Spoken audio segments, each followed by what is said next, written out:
Foi, né, Dani? Começamos a gravar. Começamos. Boa tarde, boa noite, bom dia a todo mundo.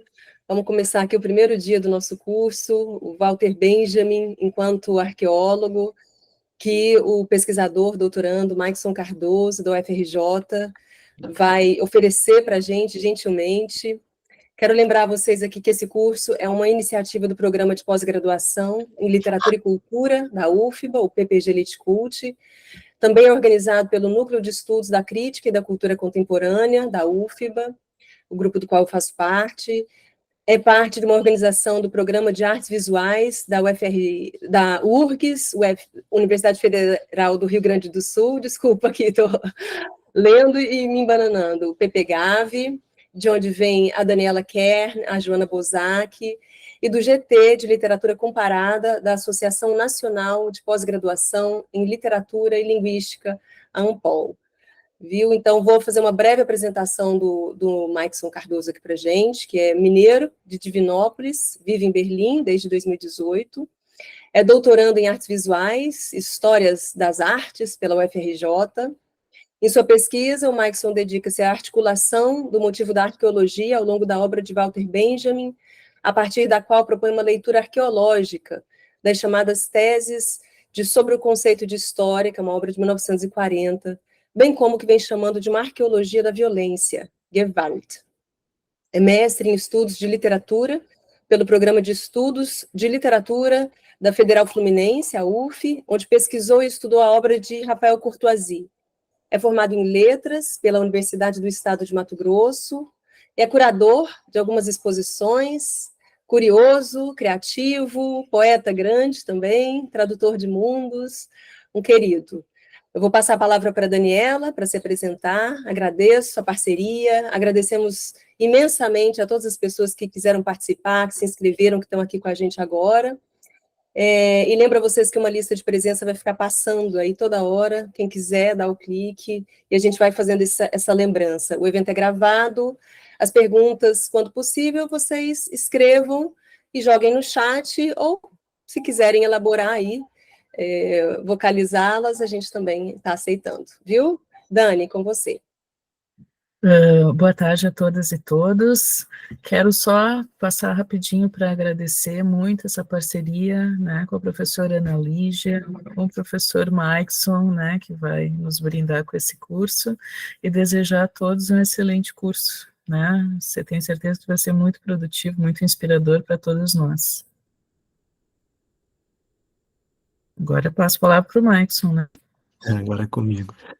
Gente, muito obrigado, Ana Lígia, pela gentileza das palavras de introdução. Obrigado, Daniela. Acho que é um curso de encontros felizes, né? Enfim, meu encontro com a Ana Lígia se deu há muitos anos já, mais de 10 anos, no Rio de Janeiro, e temos uma série de afinidades eletivas, nem sempre eletivas, algumas não. E a Daniela conheci recentemente no CIRRA, junto com a Joana Bozak, no Congresso do Comitê Internacional de História da Arte, em Lyon, e foi um prazer também, porque, enfim, a beleza dos congressos é também a gente poder encontrar pessoas com quem a gente tem essas afinidades teóricas, né, e a Daniela apresentou um trabalho lindo sobre a Hannah Levy, que tem como Benjamin é dessa geração do Benjamin, que, enfim, entre outras coisas, passaram ali, foram alunos do Georg Simmel. Então, enfim, temos muitas afinidades nesse sentido também. Ana, eu posso te pedir para compartilhar os slides, o primeiro, o segundo? Tá bom. Eu juro que eu tentei entender como é que funciona, mas não consegui. Olá, Helena. Helena foi grande responsável por eu ter ido para esse congresso. Sem ela, eu não teria nem sabido. Então, também obrigado, Helena, pelo convite. Imagina. Foi muito bom mesmo compartilhar com vocês aqueles diazinhos, muitas trocas. Foi ótimo. Tá, essa é a segunda slide.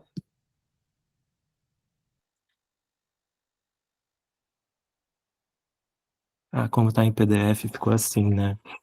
Bom, acho que é legal começar, né? Eu mandei esse vídeo como sugestão para que a gente pudesse pensar um pouco, trazer esse imaginário da arqueologia, né, para o curso, assim, enfim, como algo que a gente pudesse ativar também e ir pensando nessas imagens, nesse imaginário ao redor dessa disciplina que mexe, né? A arqueologia é uma disciplina muito fascinante, né? Enfim, acho que as crianças têm um fascínio com a arqueologia, todos nós, de alguma forma, temos algum fascínio com a arqueologia. É muito interessante o método que utilizam, né? Enfim.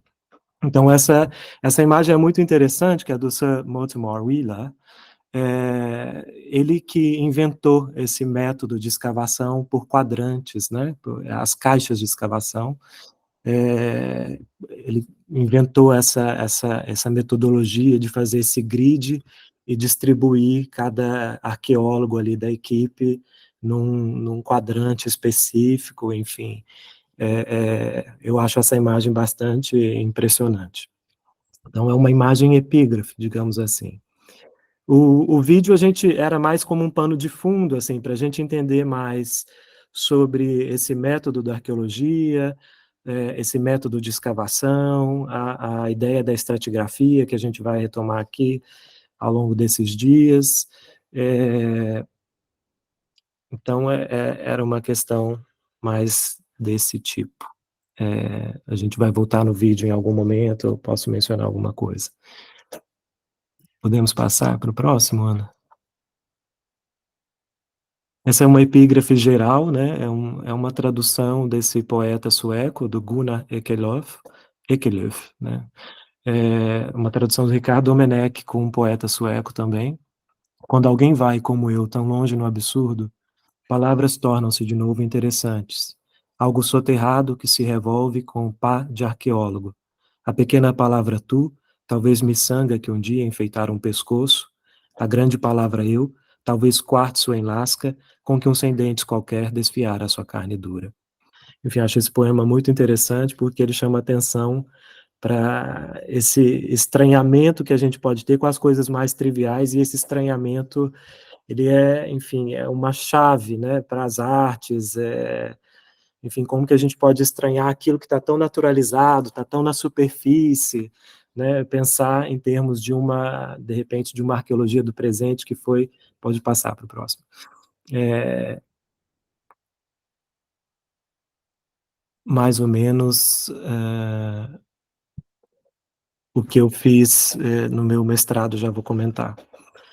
Essa é uma outra epígrafe que eu acho que essa epígrafe ela tem que ficar vibrando, né, ao longo desses dias, porque para mim é a epígrafe que eu utilizo para defender essa ideia de uma leitura arqueológica das teses sobre o conceito de história. A gente vai entender mais sobre isso nesses dias, mas vamos para a tradução. Tem uma tradução, o slide seguinte. O método histórico é um método filológico que se baseia no livro da vida. Ler o que nunca foi escrito, afirma Hofmannsthal. O leitor que se considera aqui é o verdadeiro historiador. Então, essa epígrafe eu tiro de uma das anotações e dos rascunhos do Benjamin para as notas sobre o conceito de história, que está, quer dizer, ver se esse livro está próximo de mim, estou com tantos livros próximos aqui, mas está na edição crítica, bom, está aqui, né, na nota de rodapé, está nessa tradução que o Adalberto Miller e o Márcio Seligman Silva fizeram para a Alameda em 2020, e é parte dessas anotações que ficaram de fora da tese, né? Então são anotações, mas que ao mesmo tempo contribuem muito para a gente entender alguns gestos do Benjamin, algumas propostas que parecem muito difíceis de serem compreendidas.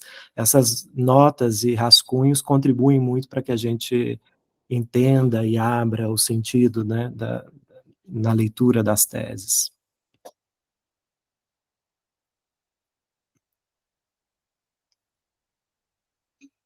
Bom, o verso que o Benjamin cita, né, é um verso dessa peça do Hugo von Hofmannsthal, uma peça do final do século XIX.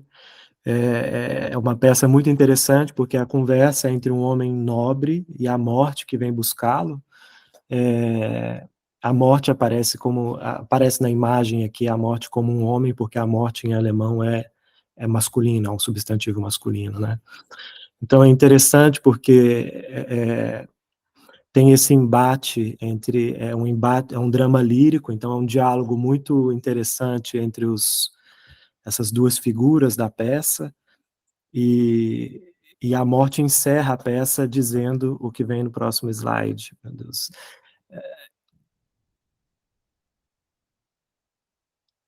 Quão maravilhosos são esses seres que interpretam até o sem sentido, que leem o que nunca foi escrito, que atam com domínio desatino e até nas trevas encontram caminho. Então é daí que o Benjamin tira, né? Ele utiliza essa epígrafe, essa citação, desculpa, nesse comentário, nesse fragmento das notas e rascunhos das teses, mas ele não menciona de onde vem e dá a impressão de que tem algo mais. Então, quando a gente vai ver essa conversa entre esse homem nobre, é uma peça que se passa nos anos 20 do século XIX,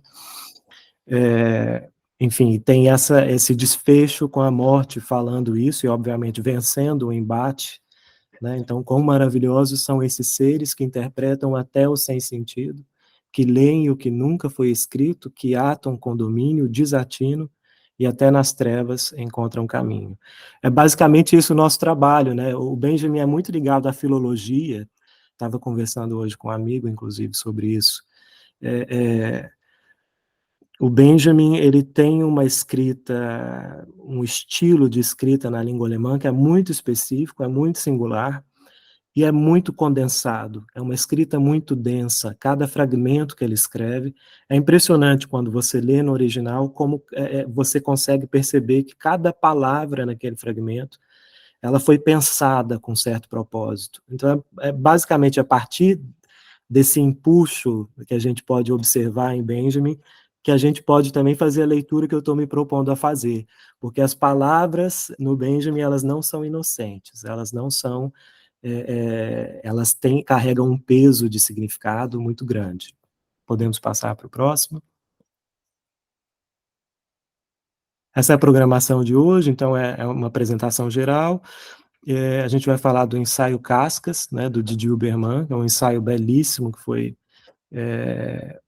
no Brasil, acho que foi publicado em livro também já, mas eu conheci na publicação prévia, que era quando saiu na revista Serrote. É belíssimo esse ensaio, é um ensaio que me inspirou bastante, que me levou às questões que eu tenho, enfim, enfrentado nessa pesquisa. Vou falar um pouquinho do lugar de onde eu falo, porque tem uma relação, obviamente, com a obra do Benjamin, que está completamente situada em Berlim, completamente não, porque ele vai ser exilado em Paris e vai pensar nas passagens, por exemplo, sobretudo sobre o século XIX parisiense, eu ia falar parisino, mas Berlim está ao longo da obra do Benjamin, a gente vê Berlim o tempo inteiro, né? Sobretudo, obviamente, infância berlinense, enfim, em Rua de Mão Única, são esses dois livros em que isso aparece com mais notadamente, né? Está no próprio título, mas, enfim, Berlim exerce um fascínio para o Benjamin, porque foi uma metrópole. Enfim, a gente vai falar sobre isso mais adiante. No segundo momento, depois do intervalo, a gente vai falar um pouco desses outros tópicos, né, do tio-avô do Benjamin, que foi um arqueólogo, e uma interpretação que eu faço de alguns excertos do Benjamin, de Rua de Mão Única, e desse excerto que era inédito, ele morreu sem publicar, chamado Escavar e Recordar, e, enfim, que aparecem imagens de pensamento nessa tradução do João Barreto no Brasil. A gente vai ver mais a seguir.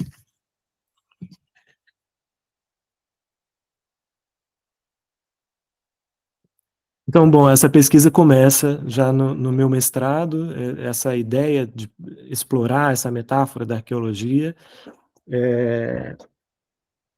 Eu estudei a obra de um poeta uruguaio no programa de estudos de literatura da UF. Esse poeta uruguaio, Rafael Courtoisi, ele tem uma relação, ele trata muito dos poemas, de objetos do cotidiano nos seus poemas. Então, a minha ideia era pensar, aliás, não foi minha ideia, eu peguei de um prefácio um epíteto que o Mário Benedetti, um grande escritor uruguaio, atribui ao Rafael Courtoisi, quando, ao escrever sobre a obra dele, fala: Rafael Courtoisi é um grande arqueólogo do presente, um sagaz arqueólogo do presente. E aí eu achei essa ideia muito curiosa de arqueologia do presente e explicava muito para mim aquela relação do Courtoisi com esses objetos do cotidiano, né? Como é que ele podia descrever poeticamente esses objetos do cotidiano, exatamente estranhando-os como um arqueólogo consegue diante de um achado, como um arqueólogo diante de um achado outrora soterrado, né? Quer dizer, o arqueólogo ele se depara com um achado, ele estranha porque não sabe o que é aquilo, e mais ou menos essa é a relação que eu via na poética do Courtoisi em relação aos objetos do cotidiano. Ele tirava esses objetos, ele, numa operação poética, ele estranhava esses objetos a ponto de poder escrever sobre eles coisas completamente inusitadas, enfim, sobre uma cadeira, sobre objetos os mais triviais objetos do cotidiano, enfim, da cadeira que está na moda hoje, né? Está em alta a cadeira, até, enfim, a mesa, o pão, objetos ordinários. Então a ideia de um vocês gostaram da cadeira, né? Mas tem a ideia também de pensar, então, que esses objetos não estariam soterrados sob o solo, né, como seria para uma arqueologia tradicional, mas pensando metaforicamente, estariam soterrados sob essa razão utilitarista, né, esses objetos, mercadoria, que, enfim, passam a ser vistos apenas pela sua função, e o que o poeta faz é ir lá e olhar esse objeto a partir de um novo ponto de vista, descrever esses objetos, mostrando outras virtudes desse objeto, né, tornando-os, para falar com Benjamin, imagens de pensamento, imagens críticas, de alguma forma, né.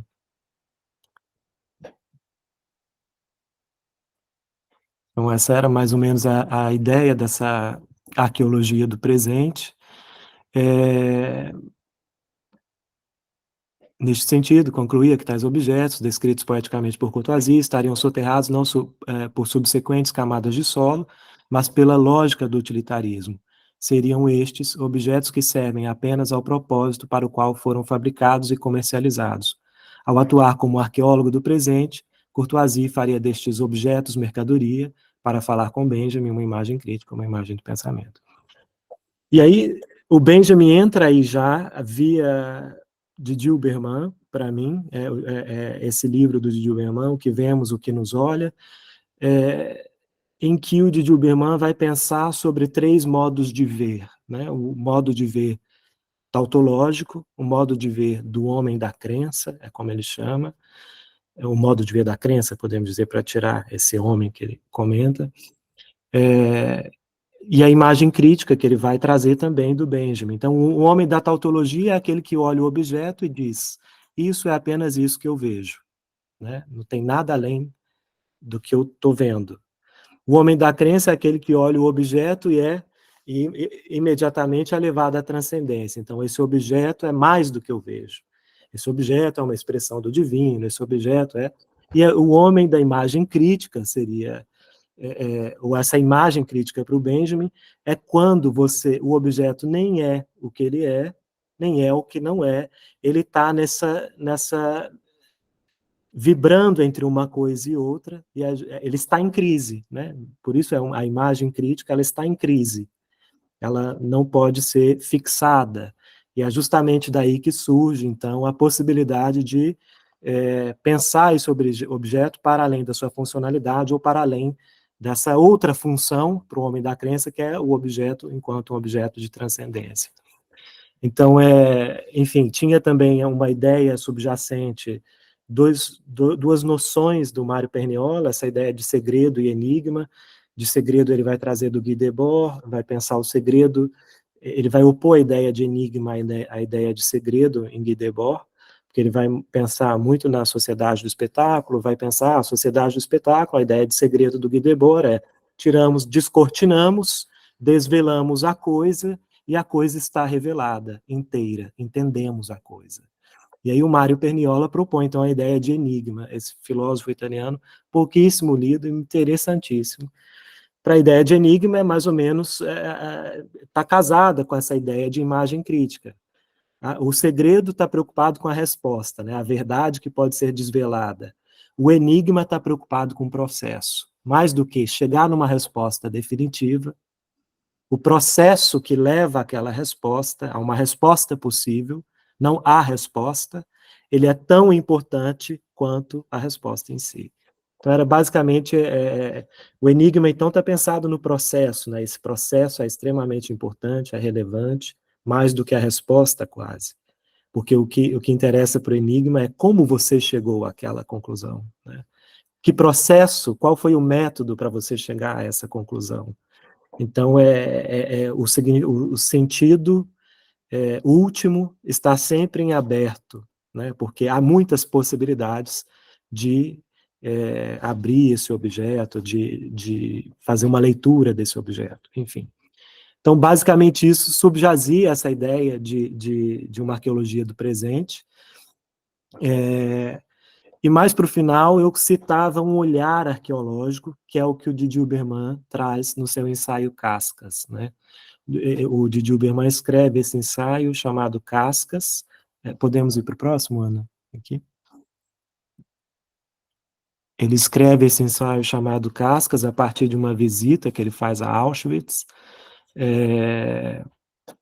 Se eu não me engano, foi nos anos 90 ainda, embora esse ensaio, o original tenha saído no começo dos anos 2000.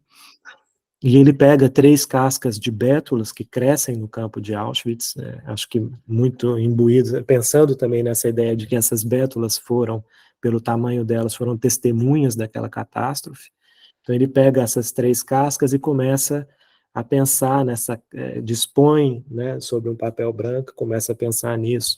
Muito o modo de Dilberman de pensar, né, é quase uma poesia filosófica, mas, ao mesmo tempo, ele vai sugerir essa ideia de um olhar arqueológico para essa superfície, para esse solo. Vamos ler aqui as citações que são muito boas. Olhar as coisas de um ponto de vista arqueológico é comparar o que vemos no presente, o que sobreviveu, com o que sabemos ter desaparecido.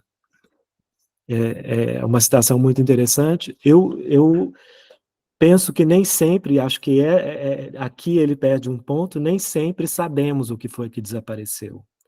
E essa é para mim, a grande potência da arqueologia. É quando uma ideia de serendipidade, né? Quando nós descobrimos aquilo que não estávamos procurando. Aqui ele menciona isso, né? Como o que sobreviveu, enfim, esse achado como aquilo que sobreviveu, como o que sabemos ter desaparecido. Eu acho que aqui eu faria essa pequena torção, desdobraria isso para também aquilo que não sabemos ter desaparecido. Né? Acho que a gente vai voltar nessas ideias mais adiante. Nunca poderemos dizer, não há nada para ver, não há mais nada para ver. Para saber desconfiar do que vemos, devemos saber mais, ver apesar de tudo, apesar da destruição, da supressão de todas as coisas. Convém olhar como um arqueólogo, e através de um olhar desse tipo, de uma interrogação desse tipo, que vemos que as coisas começam a nos olhar a partir de seus espaços soterrados e tempos esboroados. Então, eu acho interessante essa ideia da desconfiança, né? A desconfiança, ela deve ser um princípio metodológico, assim, de qualquer pesquisa, qualquer perquirição da vida, né? A desconfiança é desconfiar daquilo que a gente está vendo, desconfiar daquilo que a gente está lendo, né? Desse argumento, é o que nos faz cotejar, ir atrás, enfim. acho a desconfiança uma grande questão, sobretudo para a arqueologia também. Os solos falam conosco, precisamente na medida em que sobrevivem, e sobrevivem na medida em que os consideramos neutros, insignificantes, sem consequências. É justamente por isso que merecem a nossa atenção. Eles são a casca da história. Essa ideia do solo falar, né, e ao mesmo tempo sobreviver, porque nós os consideramos neutros, aí eu vou trazer a imagem que eu trouxe na minha qualificação. A gente ainda estava sob o governo Bolsonaro, não queria falar esse nome, mas enfim. A gente ainda estava sob o último governo, quando estavam fazendo algumas obras para abrir algumas estradas, se eu não me engano, no sul do Brasil. Eu tenho isso mais detalhado no texto que eu escrevi. E aí encontram alguns coprólitos. O que são coprólitos? São fezes secas, é o termo técnico para fezes secas fossilizadas de indígenas. E o nosso governo fala, então agora vão parar uma obra. Então pensa essa obra como signo desse progresso, né? Levando a estrada como o progresso, enfim, vai parar essa obra por causa de um coprólito, por causa de fezes de índios secas. Ele fala de um jeito muito mais chulo do que isso, mas, enfim, esse solo fala, né? Esse solo traz testemunhos, enfim. Vamos para o próximo, Ana? Acho que no próximo tem alguma questão mais... Aqui ele já vai citar o Benjamin. Mas acho que a ideia de um solo que vai regurgitar essa história, né? Acho que tem um anterior ainda ou não? Não é esse mesmo.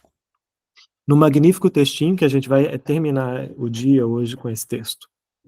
No magnífico textinho intitulado Escavar e Recordar, Walter Benjamin lembrou, na esteira de Freud, que a atividade do arqueólogo era capaz de esclarecer, para além de sua técnica material, alguma coisa de essencial à atividade da memória.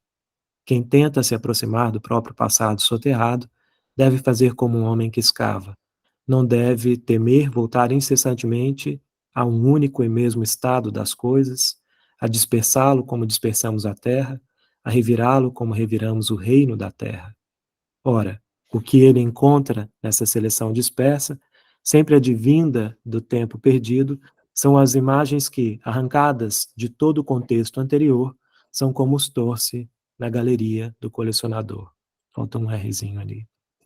Isso significa pelo menos duas coisas. Primeiro, que a arte da memória não se reduz ao inventário dos objetos trazidos à luz.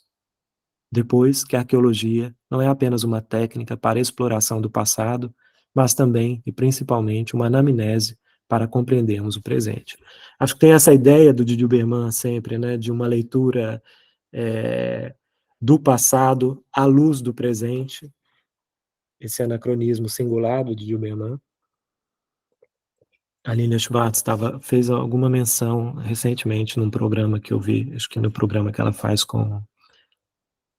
na entrevista que ela deu para o Reinaldo Azevedo, eu acho, naquele podcast dele, enfim, muito interessante, porque ela chama atenção para isso, né? A importância de ler o passado à luz do presente, mas como ler o passado à luz do presente? Não significa que a gente vai, enfim, é muito tênue, né? Essa questão metodológica, digamos assim, porque não significa que a gente vai voltar ao passado e vai dizer, olha, vejam, não tinha uma geladeira, né? Não faria sentido, mas enfim. Então, só voltando um pouquinho. Então, essa ideia de um solo que regurgita, né? É muito bonito isso, porque na esteira do Freud, aquilo que foi recalcado, se aquilo não é elaborado, aquilo aparece como sintoma, né? Aquilo não cessa de aparecer como sintoma, aquilo se repete. Então, é basicamente isso que o Didi Berman lê nesse texto do Benjamin. De fato, o Benjamin está trazendo a metáfora freudiana, não só nesse texto, mas em muitos outros também, dessa sintomatologia, digamos assim, tão, tão própria, né, do nosso tempo, enfim. ou pelo menos do tempo em que costumamos soterrar e recalcar as coisas. Vamos seguir adiante. Alguém comentou alguma coisa? A gente já volta lá. Só um minuto. Bom, e aí eu queria falar um pouquinho do lugar de onde eu falo, né? Desse lugar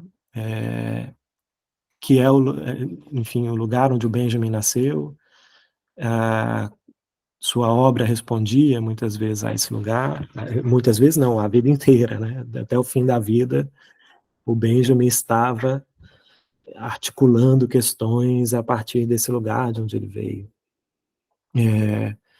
Esse é um mapa do ano de Berlim, do ano que o Benjamin nasceu. Então, esse mapa, ele...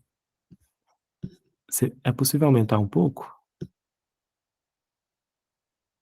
Se a gente vê no centro do mapa, como Berlim era diferente, a gente vai comparar a partir dos mapas subsequentes, né?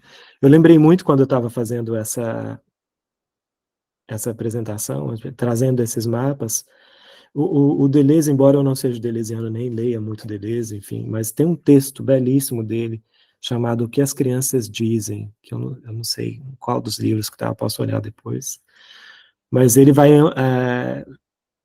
vai contrapor a ideia da arqueologia, o gesto arqueológico, ao gesto cartográfico. Vai pensar, a arqueologia age por subtração, e é claro que ele está fazendo isso, um anti-édipo, né? Enfim, a arqueologia como uma grande metáfora freudiana, e ele pensando em oposição à psicanálise no anti-édipo, né?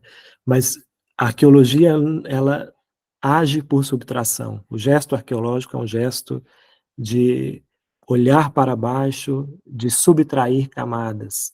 E a cartografia é um gesto de sobreposição, né?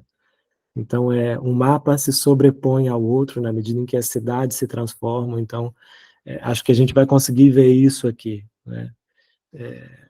Agora, de alguma forma, desde o solo do presente, se a gente começa a olhar essas sobreposições de um modo crítico a partir do mapa do presente, voltar também e olhar esse mapa como ele se constituiu para trás também é uma arqueologia, também é subtrair, né, para ver o que subjaz ali a esse solo. Aqui tem um centro de Berlim, está ótimo assim.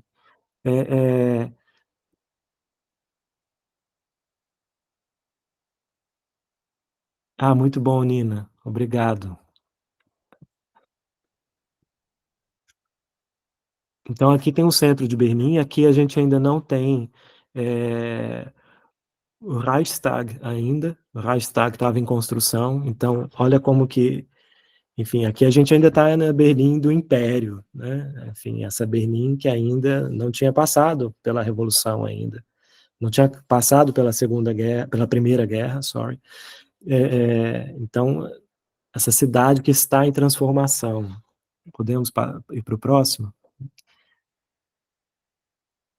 A gente vai perceber o acúmulo, o que aconteceu nessa cidade ao longo de pouquíssimas décadas, né? Então, esse mapa aqui é de 1919. Aqui nesse mapa, você pode abrir um pouquinho, Ana, como fez com o outro? No coração do mapa, a gente consegue ver. Ó, aqui, nessa grande parte verde, é a parte do Tiergarten, foi nessa região que o Benjamin nasceu, mais para o oeste da cidade. Né, esse bloquinho amarelo que tem, enfim, como essa coluna no meio, é o Reichstag. E na frente ficava a coluna da Vitória. Então, olha como os mapas também vão dizer muito da história da cidade, no que foi transformado, em Berlim, sobretudo. Mas a coluna da Vitória não fica aí mais, ela fica justamente nessa rotatória que a gente tem no meio da Mancha Verde, no Tiergarten, exatamente aí.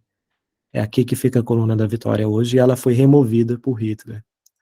E onde tinha, na frente do Reichstag, a Praça Real, como era chamada a Praça Real, abriu-se uma avenida, que a gente vai perceber no próximo mapa, embaixo.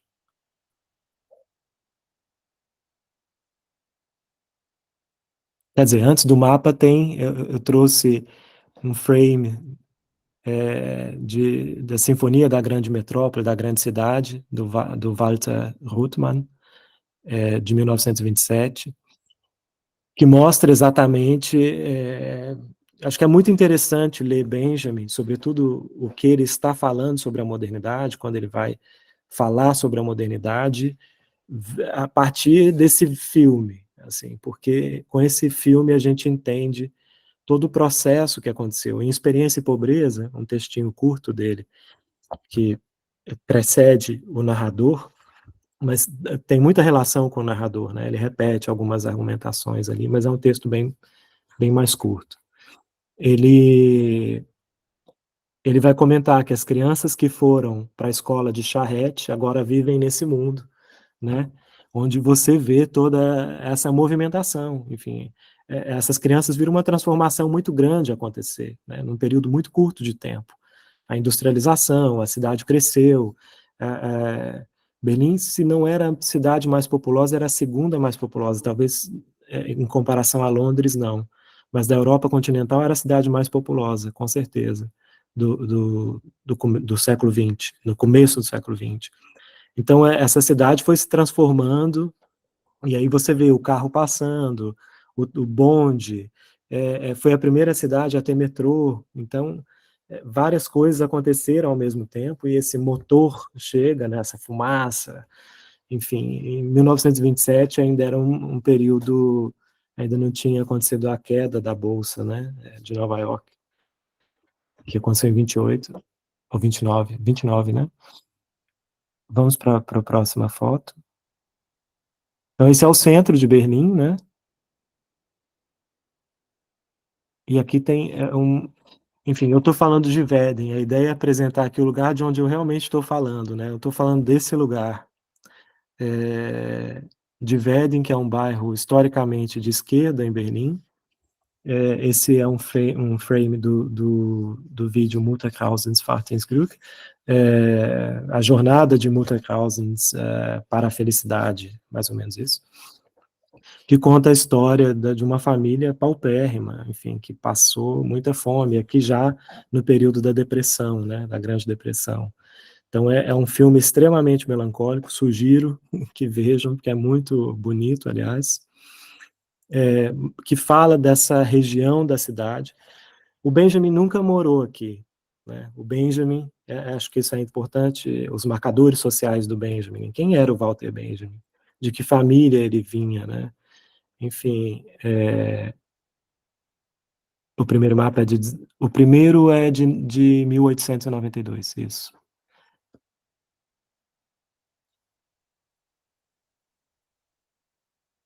É do ano que o Benjamin nasceu, esse. O segundo de 19. Mas, enfim, o Benjamin nasce em Tiergarten, né, no oeste da cidade. Uma região que até hoje é uma região bastante burguesa de Berlim, com prédios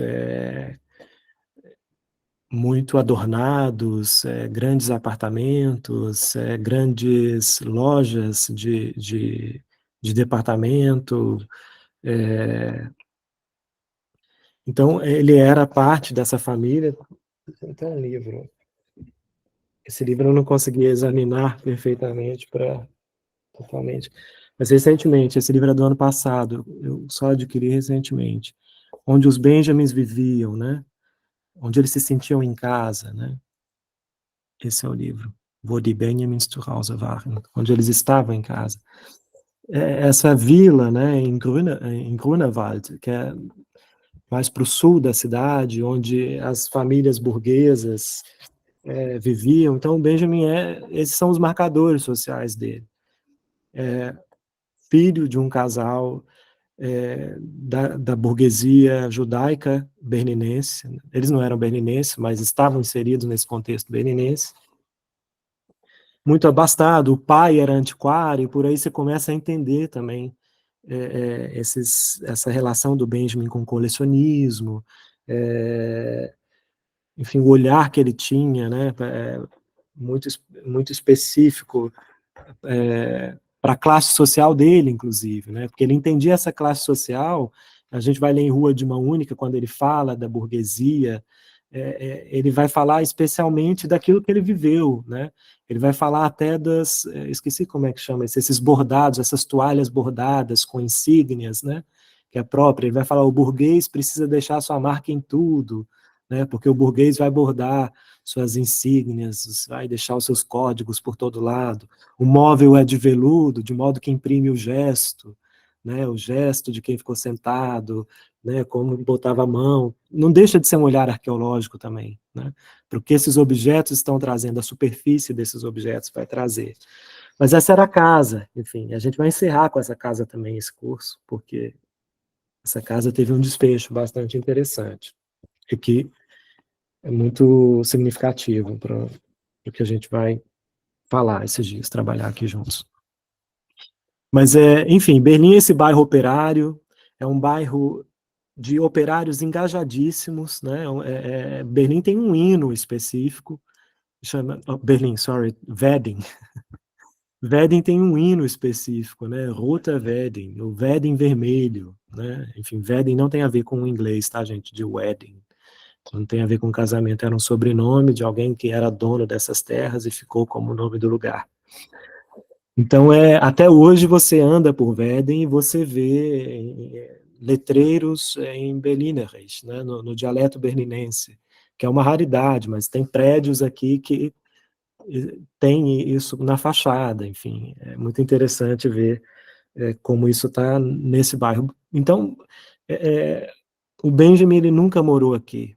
Quem morou aqui foi o irmão do Benjamin, quem morou nessa região, o Georg Benjamin, que era um médico de família, completamente devotado à causa comunista, enfim, morreu por isso, inclusive, porque no dia que os nazistas vencem as eleições, ele vai até o consultório e coloca na janela uma bandeira vermelha. Então foi a partir daí que ele foi preso, né? Enfim, ele era doutor em medicina e o que ele estudou foram as casas sociais. Eu não sei, eu não me lembro exatamente o termo agora em alemão, mas eram casas onde as pessoas que não, os trabalhadores, ele muito envolvido com a causa trabalhadora, os trabalhadores que não tinham condição, não era Hinterhofer, eu vou lembrar em algum momento. Mas o Hinterhofer é bom você falar, Nina, obrigado. A gente vai falar disso já, no próximo slide. Essas casas de trabalhadores que não tinham condição de ter um apartamento, de alugar um apartamento. Então, eles moravam em pensões, né? Essas pensões do Estado. Eles pernoitavam. Não sei se é Nissenhütte, mas vielleicht.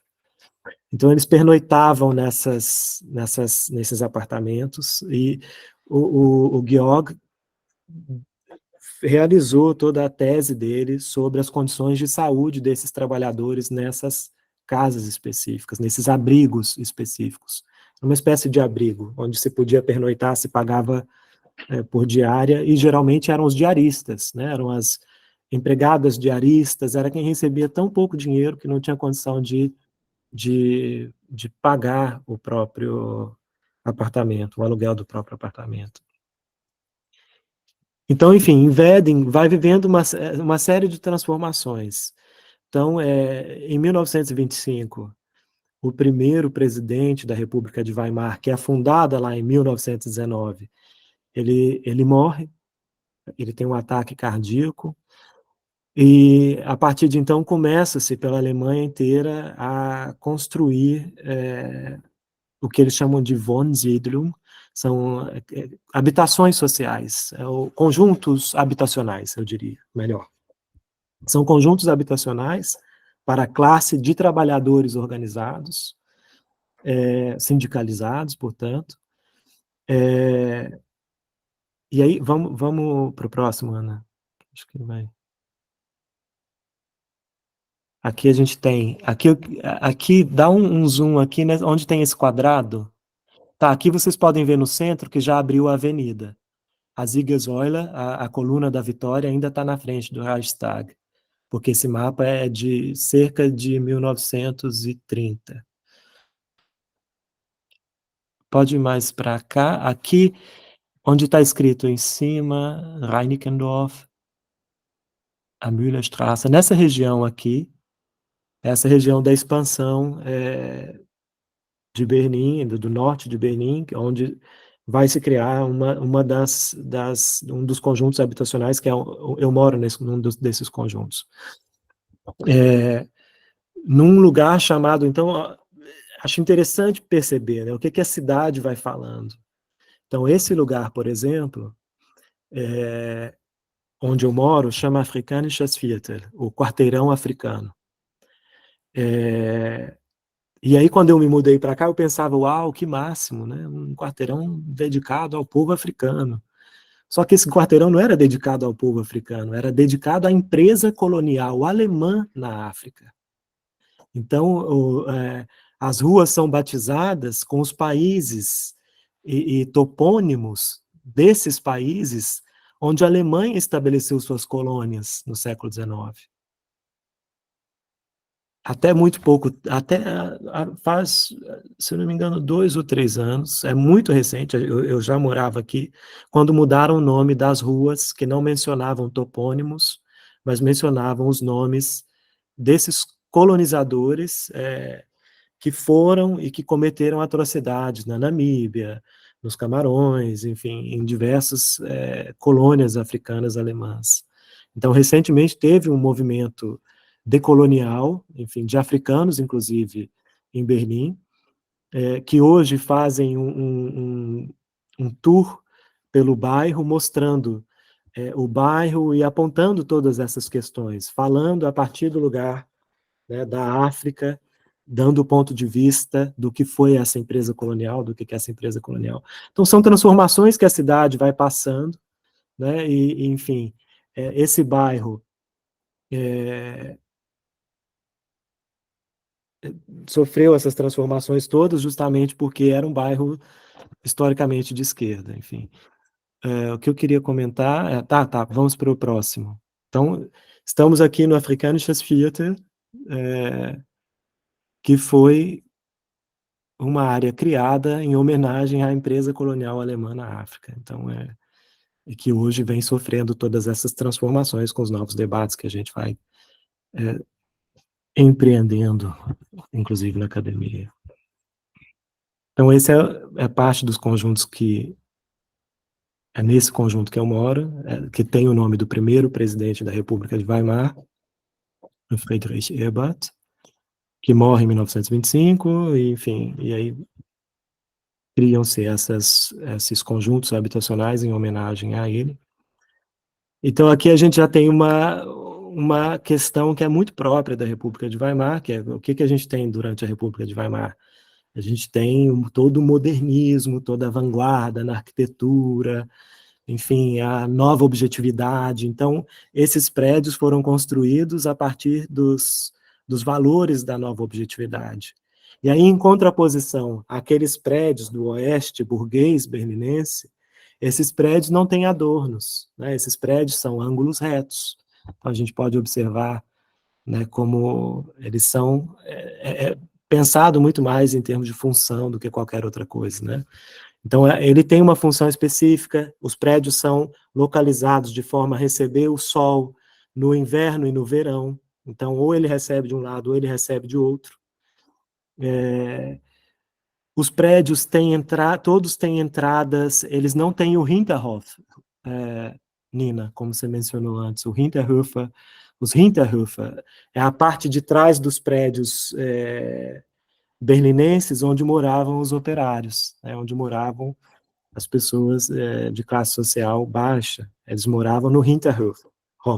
Por que eles moravam no Hinterhof? Porque lá não batia luz, não tinha ventilação, né? Os ricos queriam morar na cara da rua, onde batia o sol, podia abrir a janela, enfim, podia ver a paisagem, e quem morava no fundo não tinha todas essas condições, né? Então, vem a nova objetividade, a Bauhaus, nos anos 20, e começa, então, a mudar a cidade arquitetonicamente, e esse é um dos prédios que vai, então, trazer esses valores, né? Então, luz, ventilação, coisas básicas, mas também é interessante pensar como que a arquitetura ela traz também esses valores ideológicos, de alguma forma.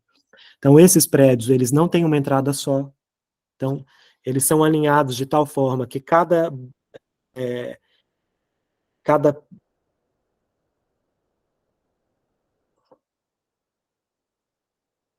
esse, são os valores da higiene também, perfeito. Que tinha os valores burgueses da higiene, e não, que entram aqui para todo mundo, é democratizado, né? Porque a burguesia tinha os valores da higiene, mas era só para elas, era só para ela, né? Não, não era democratizado. Então entra aqui a ideia de higiene para todos, né? Então luz para todos. Então isso está completamente alinhado com essa nova Alemanha, essa nova república, né? Essa, enfim. Então vejam como esses vestígios materiais eles contribuem para a gente entender a história desses lugares, né? A política desses lugares. Esse mesmo prédio, que hoje tem de novo esse nome, Friedrich Ebert, ele foi renomeado durante o nazismo como Edifício Concórdia, né? Enfim, para apagar a memória, tudo em disputa, gente.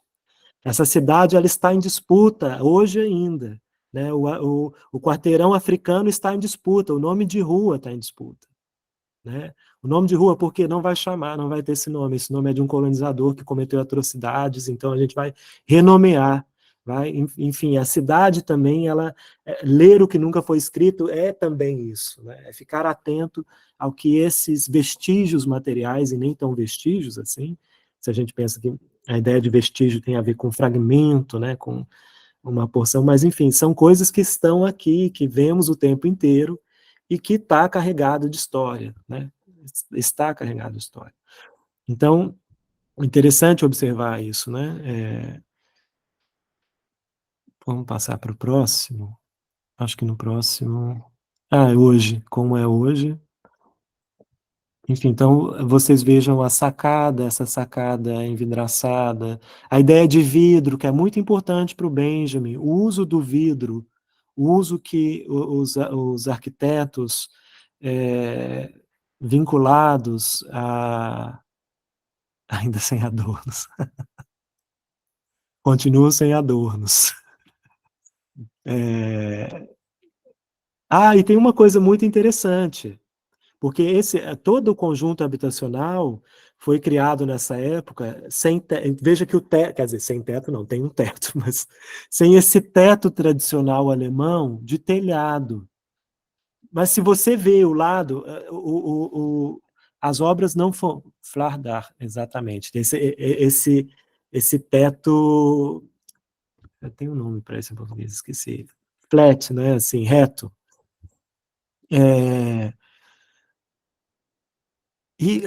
Enfim, quando os nazistas assumem, eles terminam de construir o conjunto habitacional. Eu não coloquei a foto aqui, podia ter colocado. Mas quando os nazistas assumem, voltam todas as ideias de construção, da arquitetura tradicional alemã. Porque tinha uma ideia ali, o nacionalismo estava até, aliás, sobretudo nisso, né, sobretudo na expressão arquitetônica do lugar, como a gente vai ver amanhã, quando eu falar do Speer, que foi o grande arquiteto do nazismo. A gente vai ter um tópico amanhã, ou depois, não sei. Mas, enfim, todos os prédios que foram concluídos durante o período nazista trazem de novo o telhadinho alemão. Então é interessante observar, né, como é que essa cidade ela vai se constituindo a partir também dessas disputas políticas, ideológicas. Então você tem lá atrás no mapa, você olha, a Praça Real era uma bela praça gramada. Quando entra a República, faz-se uma avenida, né? Aquela praça provavelmente era uma praça fechada, não sei, de controle, tinha um certo controle para entrar na praça. Então, esses valores da democratização, desse espaço que é para todos, enfim, tudo isso estava em disputa durante a República de Weimar. Enfim, é interessante observando essas questões.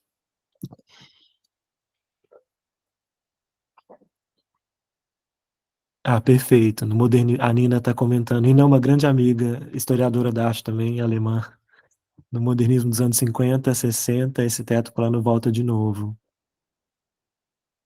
Volta aí já, Nina, como quase ligado ao que estávamos produzindo na arquitetura moderna brasileira. Que enquanto a Europa estava em guerra, o Brasil, a modernidade finalmente estava chegando no Brasil, com a arquitetura do Lúcio Costa, do Niemeyer. E o Niemeyer tem um prédio aqui no Tiergarten que traz de volta esses valores, que é dos anos 50, para a grande exposição internacional da arquitetura, não me lembro exatamente o evento, mas o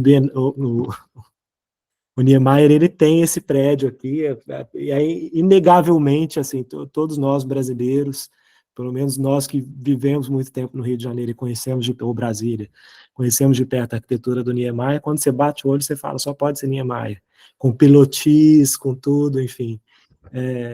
Então, provavelmente, a Bauhaus, a nova objetividade, ela influencia a arquitetura moderna brasileira, e a arquitetura moderna brasileira e latino-americana, enquanto a Europa estava em guerra, né? A gente teve tempo de elaborar coisas que os europeus já não tinham mais tempo, estavam em guerra.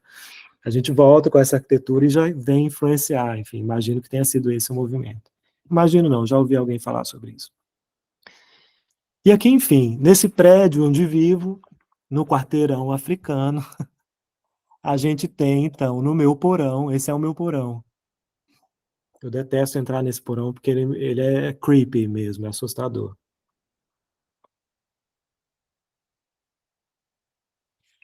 Ele me lembra os filmes dessa época da Segunda Guerra que a gente, enfim, viu tantas vezes. E me lembra por várias razões. Então esse porão ali é o que a gente chama de cela, né? O cela, em inglês se fala cela. Cada um tem o seu espaço trancado, enfim. Quando a gente se mudou para cá, vamos para o próximo ano. Eu entrei no meu porão. Volta rapidinho. Essa segunda foto aqui, a foto da direita, veja esse papel pardo que tem aqui. Não na casinha. Isso, aí, nessa coluna. Ele está na parede. Você pode observar que ele está na parede. E esse papel ele vai até a parte de dentro. A gente pode ver esse papel, ele está até a parte de dentro, Nosferatu total.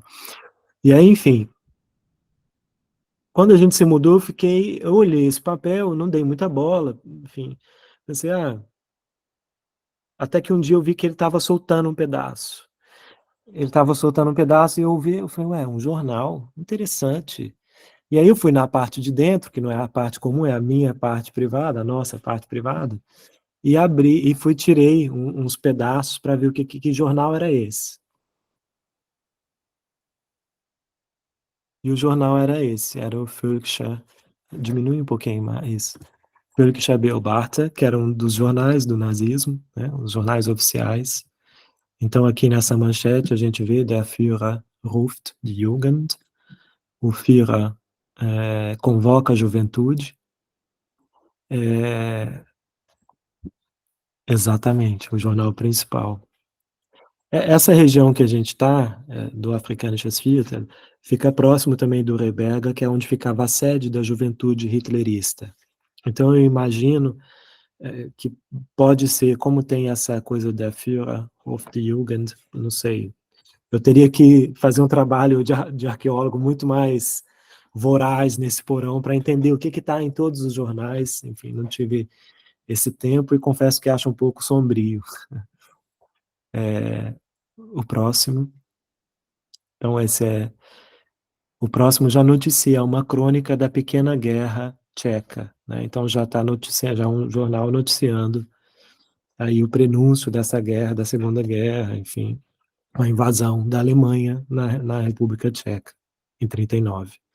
Então, o balanço das 4 semanas, crônica da pequena guerra tcheca, né? Então vejam que essa cidade, ela fala também pelos seus porões, né? Então, esse prédio que eu vivo, é esse prédio que, só o lugar, esse solo, onde enfim, embaixo dos meus pés está esse porão. Exatamente, eu moro no térreo, o porão está embaixo da minha casa, então é esse prédio que conta essa história toda, da vanguarda, da República de Weimar, dessa vanguarda da arquitetura, esses novos princípios democráticos, está assentado nesse bairro chamado Afrikanisches Viertel, em homenagem às empresas coloniais alemãs, no século XIX, e traz no seu porão isso nas paredes. Então, olha que essa parede está regurgitando, para usar a metáfora do Didi Uberman, do solo que regurgita, né? Então, essa arqueologia que eu vou propondo também de chamar de uma arqueologia da violência, ela passa por um olhar específico, é um olhar de arqueólogo, mas específico para um determinado tipo de vestígio, né?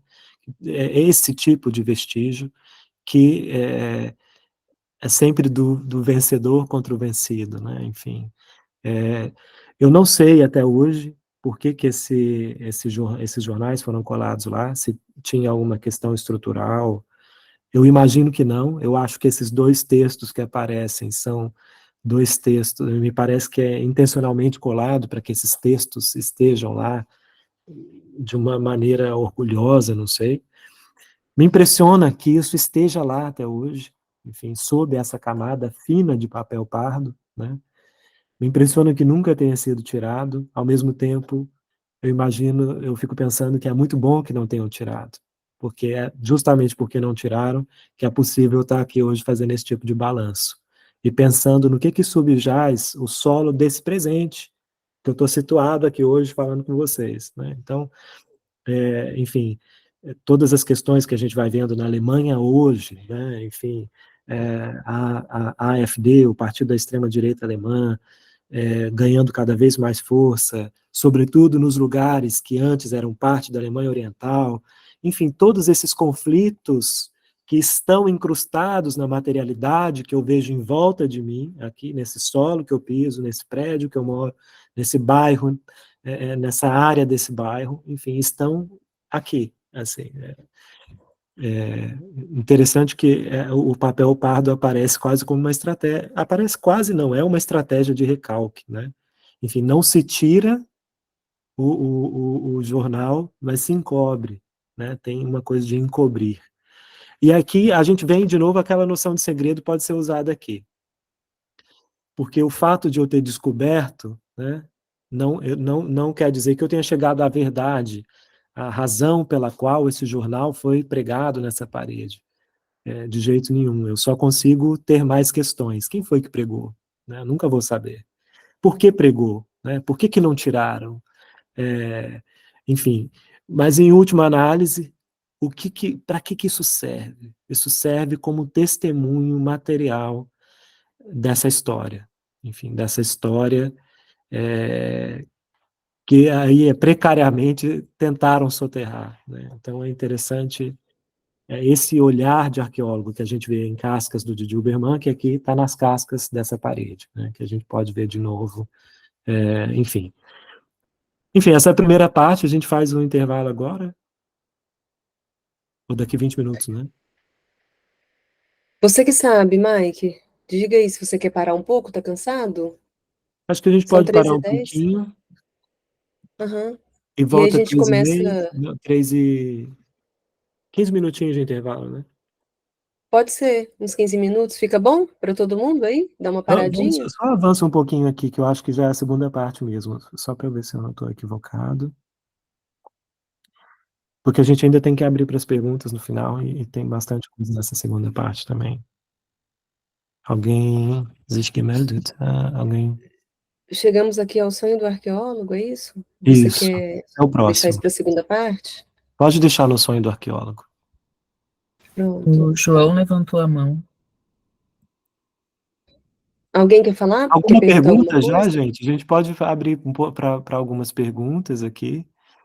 E, de repente, sobre essa primeira parte, aí a gente já encerra as perguntas e, claro que a gente pode retomar depois, mas, de repente, está mais fresco, né? Uhum. Eu tenho 2 perguntinhas, assim, não são tanto perguntas, mas só se você puder comentar. Você indica alguma biografia do Benjamin? Porque tem várias, né? Nem todas traduzidas aqui para a gente, evidentemente, mas... A biografia Eu lembro de você comentar uma época em que você estava lendo algumas, e eu lembro que você tinha Acho que alguma coisa em mente. tem uma biografia, eu gosto muito das biografias, aliás. Tem uma biografia, essa aqui que foi traduzida para o português, do Bernd Witter. Ah, essa está Ela é muito traduzida. breve, muito breve. Ela é boa, mas ela é breve. Tem um livro que eu gosto muito, que se eu não me engano, ainda não foi traduzido. Eu estou aqui tem 6 anos, então às vezes eu perco, vocês me falem. Que é do Palmier, do Jean-Michel Palmier. Eu tenho em francês essa daí, maravilhosa. Ela é maravilhosa, essa edição, porque o Palmier, ele faz um itinerário teórico, né? Ele vai reconstituindo a biografia do Benjamin a partir dos textos do Benjamin. E ele faz de uma forma muito interessante, porque ele não segue uma cronologia, ele parte de questões em Benjamin, né? Ele vai aglutinando a partir de algumas questões. E tem uma muito boa, essa é do Ireland e do Jennings, dois americanos. Se eu não me engano, são americanos, pode ser que um deles seja inglês. Mas é A Critical Life. Essa também é famosinha. Essa é a mais famosa, mas robusta, né? Essa também é, como o Palmier, um itinerário crítico, mas muito atado à cronologia, que eu gosto. Para a biografia, acho que funciona. Acho que é importante você saber datas, saber, enfim, poder casar, né, as questões. Então ele estava respondendo nesse texto a essa questão histórica, enfim. Acho que essas questões são importantes. Mas e a última é essa também, essa que já é a biografia da casa, né? Wo die Benjamins zu Hause waren, onde os Benjamins estavam em casa, que conta a história dessa casa. Essa casa foi de um escultor alemão na época do Império, o pai do Benjamin, o Emil Benjamin. Ele compra essa casa em meados de 1900 e pipipipopopó, não sei se é 10 ou se antes, perdi a data. Mas é muito interessante, porque é a partir da casa, né? Não deixa de ser também uma arqueologia. A gente vai voltar em algumas questões desse livro depois. E abre também para a família toda. Conta a história do pai, sobretudo sobre o pai. O pai do Benjamin foi uma figura muito interessante, os irmãos também. O Georg, e eu esqueci o nome da irmã dele. A irmã dele era socióloga, se eu não me engano, ela tinha pedagoga, se eu não me engano, ela tinha um doutorado sobre sociologia e pedagogia, eu preciso confirmar. Mas o Georg era uma figura muito interessante. O Georg vai morrer em Mauthausen, ele foi preso na ocasião, né, ele foi solto depois, condicionalmente, depois que ele colocou a bandeira vermelha, quando os nazistas ganham as eleições, enfim. Mas ele vai ser morto um pouco antes, em Mauthausen, um pouco antes da morte do Benjamin. Ele morre primeiro, num campo de trabalho, mas ele tem uma obra, e a mulher dele, a Hilda Benjamin, ela vai ser ministra da Justiça na Alemanha Oriental. Então essa é aquela parte da fofoca que a gente gosta, né? Esses detalhes biográficos que a gente geralmente não tem muito acesso quando não está no contexto, né, específico. Mas a Hilda foi uma ministra da Justiça, mãe do Stefan Benjamin, era o filho do Benjamin. Mas, enfim, o filho seria também um jurista muito famoso que trabalhou na Humboldt Universität. Foi professor lá. O filho que sobreviveu era metade judeu e sobreviveu por isso. E, enfim, a mãe era alemã, a Hilda, então ela conseguiu, de alguma forma, escondê-lo até que o regime acabasse. Enfim, alguns detalhes. A gente volta às 15h30, então. A gente vai voltar. Essa parte a gente gosta da fofoca, viu? Vamos fazer a pausa então? Em 15h30 a gente volta? Se alguém quiser depois elaborar mais alguma coisa, alguma pergunta, né? 15 minutinhos. 15h30 é o horário do Brasil, né? Aí que vocês façam quem o está na ajuste aí Alemanha, dos quem fusos. está nas Europa 15h30 a gente volta. Vou botar uma musiquinha aqui. É isso, Mike? Era para ser no Bota começo? aquela musiquinha pra gente. Era uma musiquinha pra gente Ótimo. se ambientar nos anos 20. Bota o disco do... Eu posso botar também. Quer que eu bote?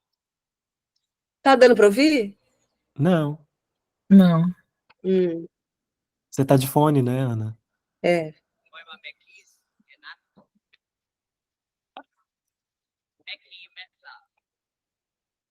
Ah, põe então aí. Acho que o meu tá dando. Deixa eu botar. Eu boto aqui. Pera aí. É um disco ótimo. A gente me deixa a musiquinha rolando no intervalo. Eu vou só parar a gravação, pessoal, que daí a gente começa a gravar de novo a segunda parte, Sim, tá? perfeito. Daí não fica muito pesado, a gente coloca em 2 partes. Beleza, Dani.